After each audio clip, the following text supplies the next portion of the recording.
Welcome to Season 4 of the Innovation Junkies podcast. In this season, you'll learn from successful innovators who have influential stories, practices, and strategies that will have your gears turning. Prepare to be inspired, challenged, and empowered. This is the Innovation Junkies podcast.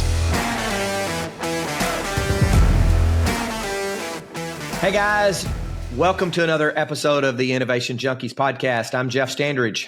This is Jeff Amrine. Glad to be with you this morning, Jeff. Yeah, looking forward to it, man. Listen, we've got a great guest. I've known this guy for a few years. He's really made some significant changes in a fairly large health system in our market. Matt, Troup, good to have you with us today. Hey, great to be with you guys. Thanks for having me. Yeah. Despite the fact that he wanted to play his walk-on music this morning, we were able to kind of set that aside. Kind of the what did the Aggies fight song? Was that what that was? Or it's not? Yes. And for those just tuning in here, it was our devotional. I'm going to call it a devotional here right before we got started. For some reason, the camera angle has cut off my spinning head here. I think my Texas Aggie helmet here. Yeah. Well, even if it hadn't cut it off, we would actually pop it out when it went to production. So we're all good there. Yeah. Oh, man. So Matt, I've had the privilege of getting to know you more and more over the course of the last few years, and I know that obviously you lead a fairly significant health system in Arkansas relative to your size. So tell us a little bit about the health system, the size of the health system. Give us our listeners kind of a little bit of the scope, and then a little bit about you and your background, just briefly, and your role on a day-to-day basis. Well, sure. So I serve as CEO of Conway Regional, and we are a technically 3-hospital system. We have Conway Regional right here in Conway at 180 beds. We have Dardanelle Regional, which is a critical access hospital. Critical access hospitals are a special designation within the hospital industry. It's refers to a rural hospital that gets additional funding from the government because of their location and sort of environment they have to operate in. And then we have a rehab hospital across the street over by Laurel Park that is a joint venture with our physicians. That was created, probably close to 25 or 30 years ago, and has been a great partnership with our doctors. We also, like a lot of health systems, employ a number of providers. So we have over 90 providers in our network: primary care, orthopedic surgery, general surgery, cardiology, a very broad range of specialties. And then recently, I know a topic near and dear to your heart, Jeff, from an education standpoint, we launched a residency program. So for family medicine and internal medicine physicians. So we have close to, I think it's 30 now, residents in-house that are training up in Dardanelle. They're training here at Conway Regional as well. And it's been a great program for us. Let's talk a little bit. So a topic we're going to have today is going to be around strategy and growth. So to set that topic up, talk a little bit about the growth that the health system has experienced, and we'll use that to kind of weave our way into your perspective on growth. I think it's a fascinating story, and one I love to tell. I've been at Conway Regional now for about 8.5 years, and prior to this, I was in Little Rock working for CHI St. Vincent, and had a role where I had responsibilities in multiple campuses. And my boss at that time, Chad, who still is my CHI boss, Chad Adettle, would tell me about Conway and tell me about at that time a lot of the turmoil really that was occurring within Conway. We had another hospital coming to town. It was the first time in the then 90+ year history of Conway Regional that another hospital was actually going to be built.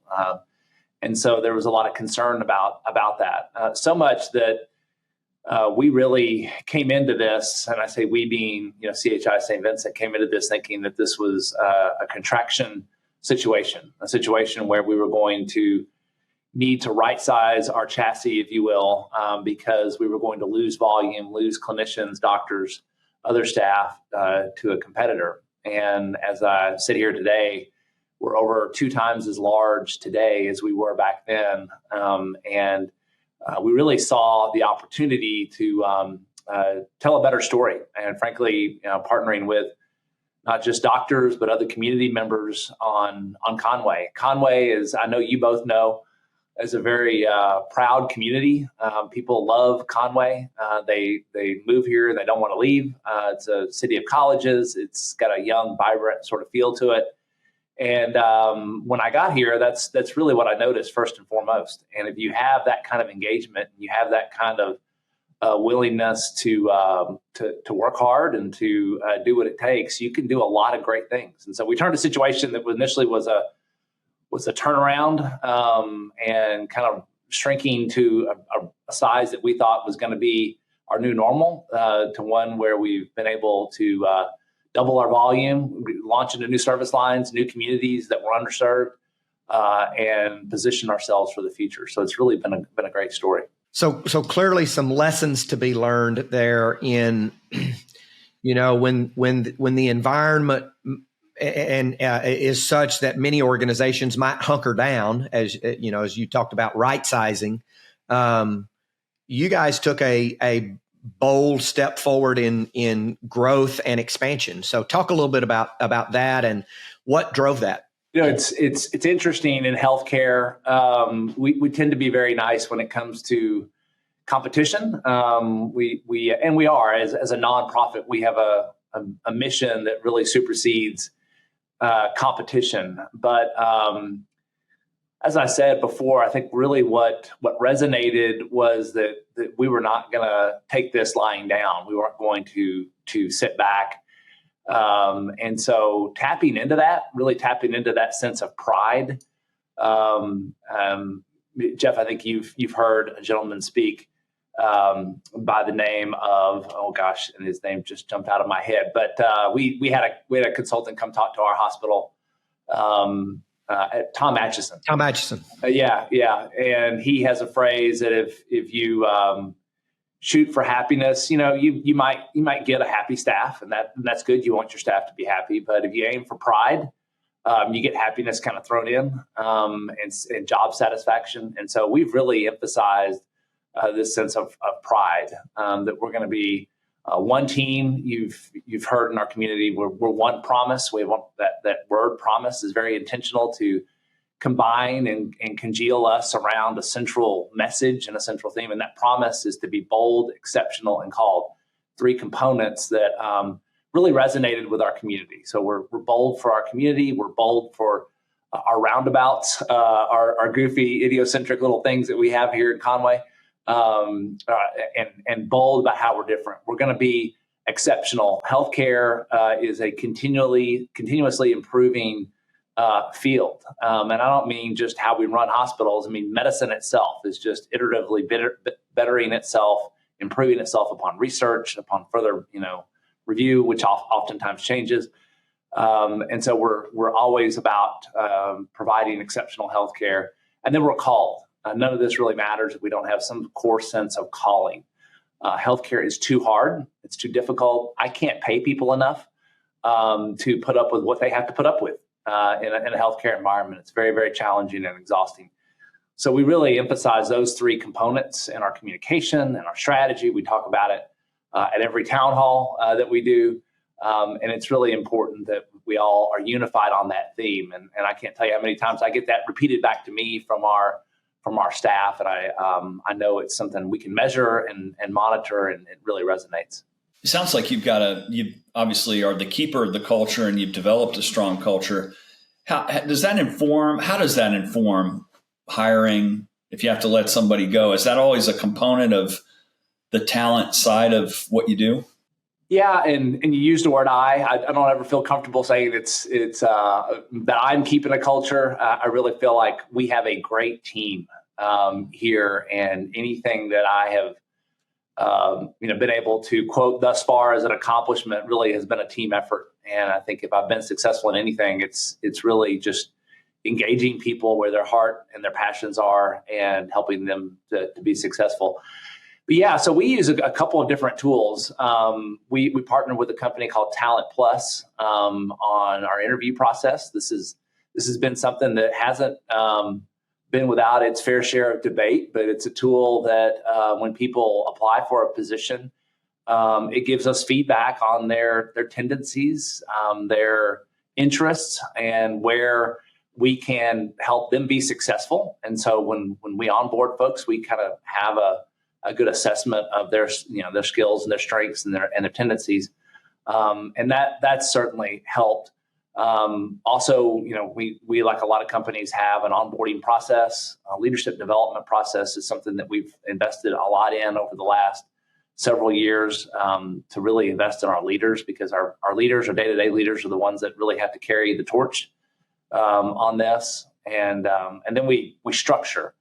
So I could describe to you an operating way of being that really tries to hardwire those softer things into how we operate day to day. All three components are really important. So I want to go back and revisit the growth just a little bit. So you step into this health system that's in a bit of a crisis. First time in 90 years, a new competitor has come down the highway, so to speak, and has, with very clear intentions of taking volume away, taking customers, quote unquote, I'm using air quotes here, taking customers away. How did you make the decision? And then how did you execute on that decision to say, we're not going to hunker down. We're going to step forward. We're going to grow. How did you make that decision? And then what did you put in place to kind of execute on that decision? So there's a great book called The First 90 Days by Michael Watkins. I'm a huge believer in that book, but he talks about really assessing your environment. But as a new leader, when you get put into a position, take time to assess your environment. Don't come in guns a-blazing with some brand new vision that nobody understands and nobody has a relationship to. So I was very intentional, coming in just to get to know people, which really underscores really, I think, the answer to your question, and that is by building trust. By building trust with the medical staff, with key leaders here, both formal and informal, and really listening. Not trying to unleash some master vision. I've been in healthcare since 96. I can't add this morning. It's too early, but I think that's 27, 28 years. And I've been in a lot of different environments, and I could do a cocktail napkin. Here's 12 things you need to do day one. But instead, I really spent time listening. We created what I would call a kitchen cabinet of physician leaders, both formal and informal physician leaders. We started meeting monthly when I first got here, and just talking about the environment, really unstructured time, just talking about what was going on in the market, where each of us saw things heading, and ultimately created something that we call our ACM, which stands for Accountable Clinical Management, which is our partnership with doctors. And that was really what launched a lot of great conversations around growth, a lot of great conversations around culture, quality, service, et cetera, that helped enable us to, achieve great things. That's a long-winded way of answering your question, Jeff, but I think trust is probably the simplest answer I can give you. It's just building trust day one was so critically important, particularly with this team. It accelerated growth greatly. And so on the business side of healthcare, talk about some of the decisions that you made that were, probably decisions that a lot of organizations wouldn't make in an environment where intense competition has come into the marketplace, and how kind of the outcome of some of those decisions. Boy, my head goes to COVID, and a lot of things that came around as a result of COVID, whether it's masking protocols, vaccination, requirements that came about. Ultimately, we've got to take a step back and really focus on what's best for our community, and engaging stakeholders along the way, knowing that some are going to be upset about that and some are going to be very supportive But ultimately, at the end of the day, as a leader, you have to make sometimes difficult decisions. There were other things when it came to recruitment. We have specialties here that when we go out and recruit another provider to the market, creates competition just within Conway Regional. And how we do that really matters. There is a long legacy here prior to my arrival where an administrator would talk to a surgeon, and the surgeon would say, "Yeah, I want to come to Conway," and they would work it all out. And the surgeons at Conway, who had served for a long, long time, had no idea that guy even existed. We don't do business that way. We are very upfront about it, and I've had a couple of occasions like that where we've really had to talk it out and work with the medical staff on those kinds of issues. Dardanelle is a great example. As I'm talking here, I'm coming up with better answers to your question. But when we brought on Dardanelle was literally circling the drain. In 2019, it was very close to closure, and we came in after a for-profit had operated that for about 7 or 8 years. And at the time, there were a lot of questions at the board level, the medical staff level of what the heck are you doing? And as I sit here today, it is breaking even. It supports a lot of growth, frankly, a lot of referrals back to Conway for cases and things that they can't do. So the community's won because they've retained their hospital. We've won because we've bettered their overall financial performance. And clinicians were a part of that ultimate success. So, sometimes you have to make difficult decisions. You got to try to focus on doing it the right way. And that's worked out well for us so far. What do you see as some of the challenges to growth going forward? I mean, it doesn't seem like the healthcare environment ever gets any less challenging. So I'd really be interested in your perspectives on that. I just attended the American College of Healthcare Executives annual Congress. It's the first time I've been in about 5 years. And I was really struck by the complexity. And everybody says that every year about how complex healthcare is. And it's just like the acuity of patients. People keep saying patients get sicker and sicker. It's almost amazing that we admit anybody alive anymore. They're so sick. The complexity, and there are a lot of health systems now getting into direct to employer contracting. So we're working out the middleman, the managed care plan, and contracting directly with employers. We've got to have a lot of data. We've got have a lot of experts that know about actuarial. I can't even say it. Actuarial tables, utilization trends and patterns. How do we manage that? As well as just the population health, community health, keeping patients out of the hospital. So that takes infrastructure and data that health systems our size just don't typically have. There's a lot of promise with AI. And frankly, as more and more health systems do this, it gets more and more scalable.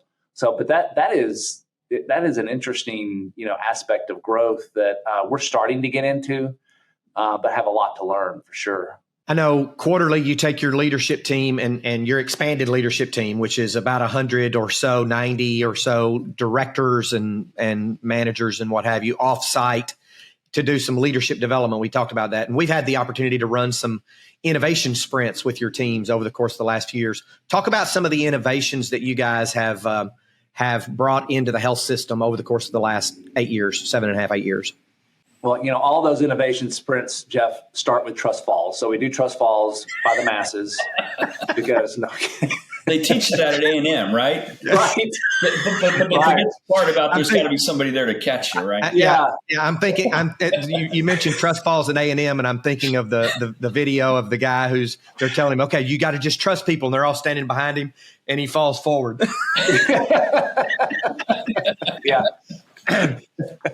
Well, yeah, that's a story, with our innovation sprints that I love telling as well. We had this innovation, this idea, I guess it's probably 17 or 18, I think it was 2018, where we brought our leaders together in partnership with you, Jeff, and others, we taught people about innovation and how do you come up with an idea, how do you put a business plan around it, things to consider, and we segmented those 110, 120 or so people into groups. They selected projects. They presented to us as an ELT and executive leadership team, and 3 teams were ultimately selected out of that group with a presentation to our board at our fall advance. Advance is another word for retreat. We don't retreat, we advance. So that's the play on words there. Nonetheless, yeah. So that was a great project, a lot of great learning going on with those leaders who had to put that plan together, present it. And the one that was selected in 2018 was this concept of a call and referral center that could help navigate patient care. So you go to see your primary care doc, you've got an orthopedic, let's say, issue that you want to have looked at. It can be very challenging and time consuming to make that handoff from the primary care doctor's office to the specialist. And so we created this infrastructure. The business proposal through the innovation sprint was to create an infrastructure that can help make that handoff. It can also help manage chronic diseases. So as folks, develop congestive heart failure or other chronic conditions, help manage their journey through our health system. Well, just as we were getting that started, COVID hit, and that team quickly pivoted to become a COVID call center, helping to schedule testing, when vaccines were available, scheduling to get vaccines.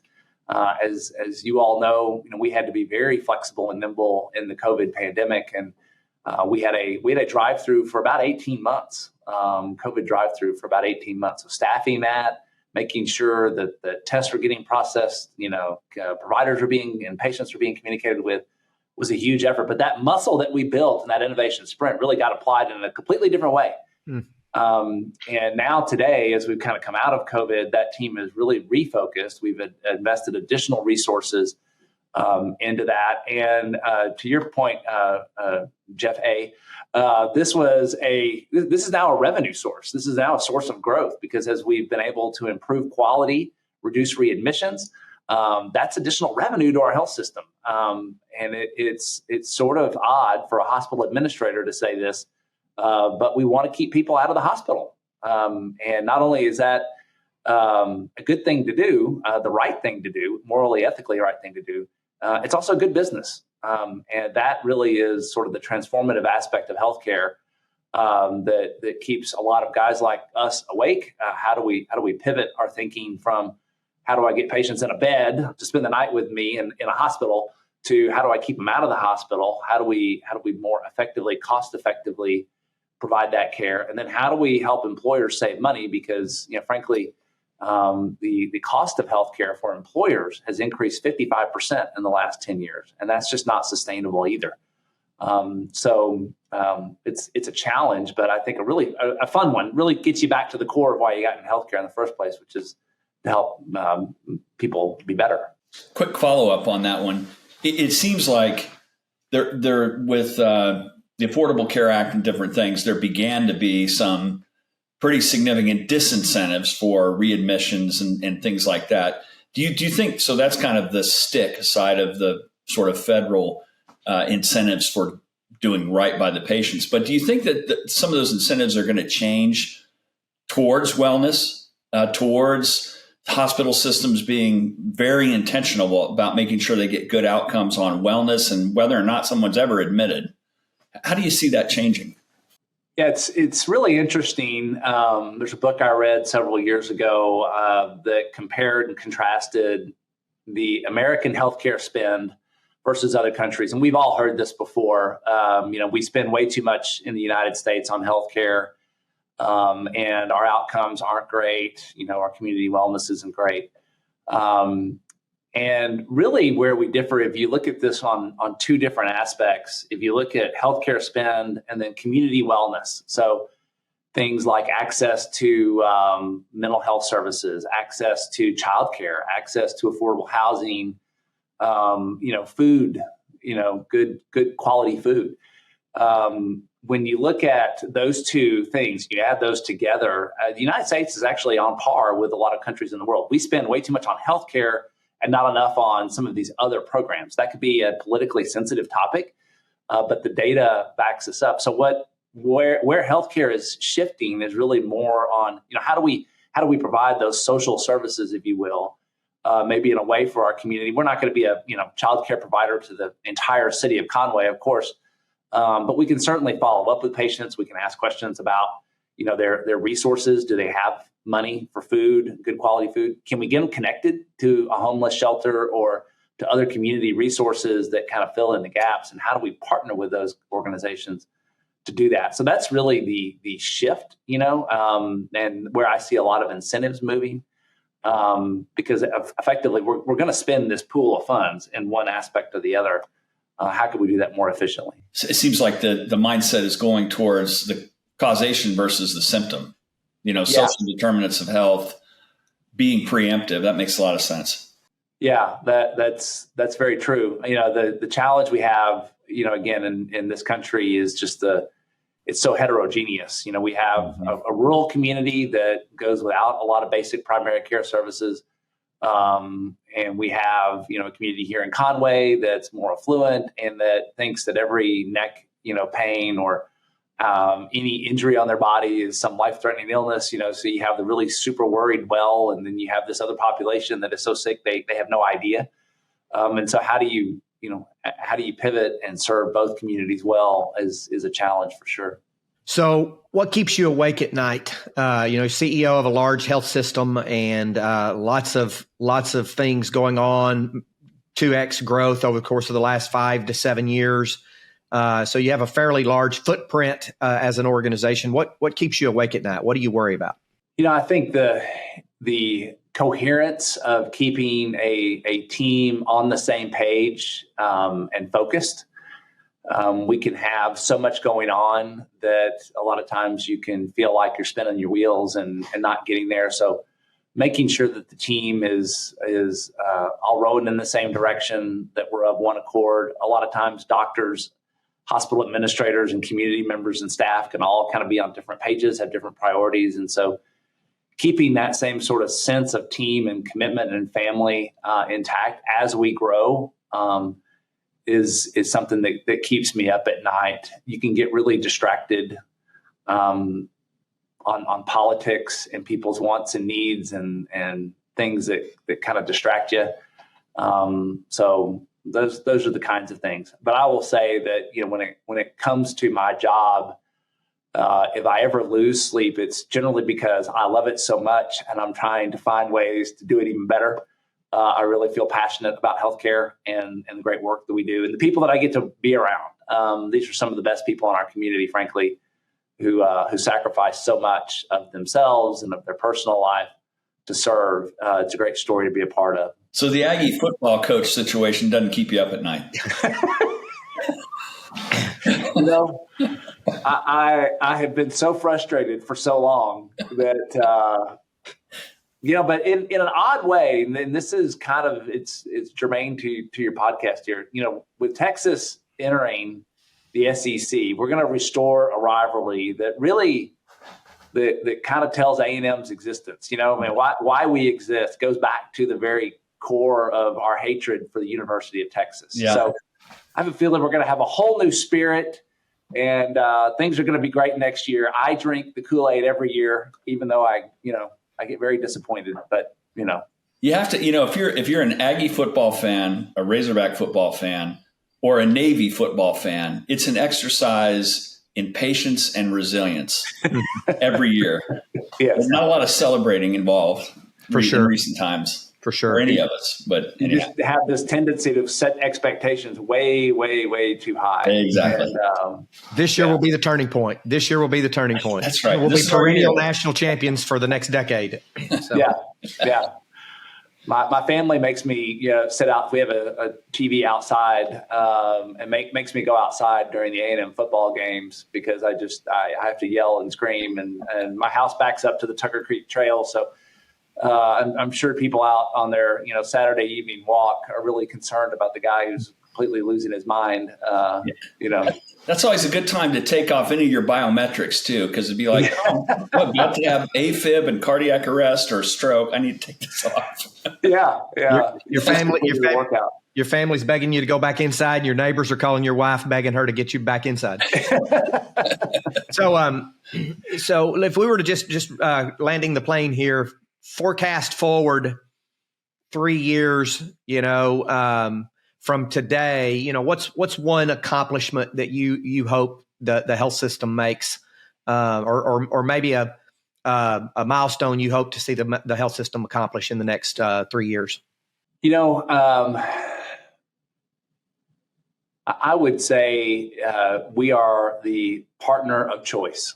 In Arkansas, we have a lot of small independent hospitals that are under a lot of financial strain and are reluctant to join a large system for fear of losing their autonomy, their ability to serve their community as the way they have perhaps for decades. I would like for us to be known as the partner of choice for those hospitals. And I'd also like for us to be known as a partner of choice for our doctors, for our community. We're a Central Arkansas-based health system. Our focus is Central Arkansas, and we exist because of partnerships. Doctors, others believe in us and are working together can create some synergy. So at a very high level, it's that sense of, hey, they are the partner of choice. And if we've got to be a part of a health system in order to survive, then we want to be a good partner with Conway Regional. I would also like for us to have the best darn family medicine residency and internal medicine residency program in the state. I really am proud of the work that we've done there. I think, when I retire someday and looking back on things that I've been a part of, I think that's going to be one that is really going to make me proud that I can say that I was part of the team that did that. That's really helping to solve a lot of the problems that we talked about before with community health. Primary care is the route to do that, to keep people out of the cardiologist's office, to keep them off the cath lab table or the OR table is good primary care. And so I want to see us grow to be a real regional presence in primary care, serving particularly that vulnerable community in rural areas. Very good. We're talking with Matt Troup, CEO of Conway Regional Health System. Matt, we really appreciate you being with us today. Hey, you bet. I enjoyed it. Giga Mags. Thanks for coming on. That's great, Matt. You bet. This has been another episode of the Innovation Junkies podcast. We'll see you next time around.